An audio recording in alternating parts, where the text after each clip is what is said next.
Assalamualaikum warahmatullahi wabarakatuh.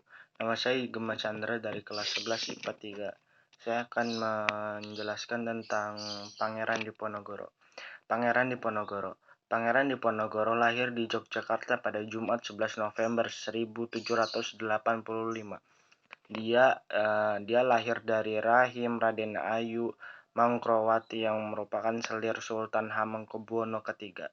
Dia ialah pahlawan nasional dari tanah Jawa yang gagah memimpin satu perang Jawa melawan penjajahan Belanda pada 1872 sampai 1830-an.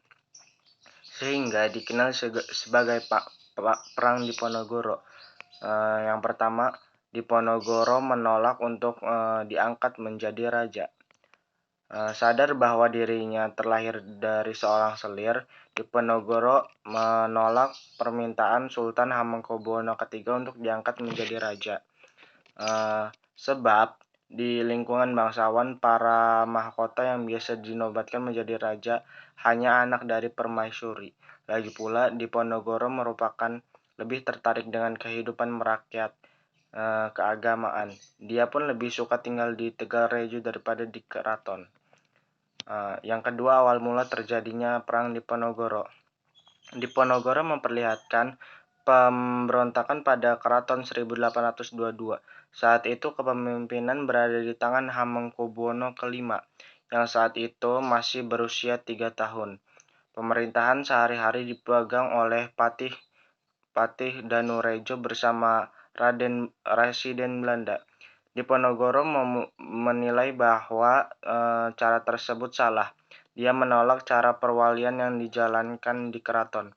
Yang ketiga, Diponegoro membuat barisan perlawanan terhadap Belanda di Gua Seralong. Menyingkir dari desa Tegalrejo, Diponegoro pun pergi membuat barisan perlawanan terhadap Belanda yang bermarkas di Gua Selarang. Langkah tersebut sesuai dengan nasihat dari pamannya Pangeran Mangkubumi. Seperti dikutip dari biografi pahlawan Kusuma Bangsa, karya Rialistina, semangat perlawanan terhadap penjajahan Belanda yang berkobar dalam diri Pangeran Diponegoro berpengaruh luas. Teriakan Diponegoro menamakan perlawanan ini sebagai Perang Diponegoro.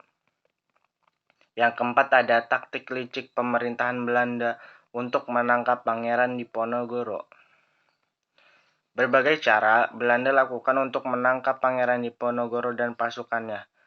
Taktik sayembara pun dilakukan oleh Belanda. Barang siapa yang bisa menangkap atau membunuh Pangeran Diponegoro akan diberikan hadiah yang sangat besar, yaitu 20.000 gulden.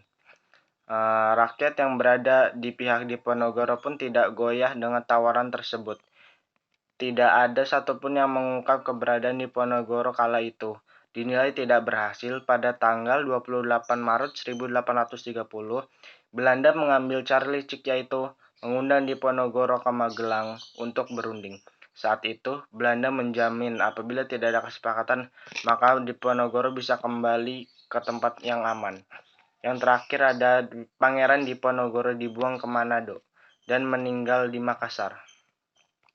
Setelah Belanda berhasil menangkapnya pada tanggal 20 April 1830, Diponegoro dibuang di Manado tidak sendirian. Diponegoro dibuang bersama dengan Raden Ayu Retnaningsih, Tumenggung Dipoksini dan istri, serta para pengikutnya. Diponegoro berlayar dengan kapal Pollux. Setelah sampai, Diponegoro dan rombongannya langsung ditawan Belanda di benteng Amsterdam. Selanjutnya, Diponegoro pun kembali dipindahkan oleh Belanda, kali ini ke Makassar. Selama 25 tahun, Diponegoro hidup di benteng Rotterdam, Makassar hingga 8 Januari 1885. Pangeran Diponegoro meninggal dan dimakamkan di kota pengasihan terakhirnya tersebut. Sekian dari saya. Wassalamualaikum warahmatullahi wabarakatuh.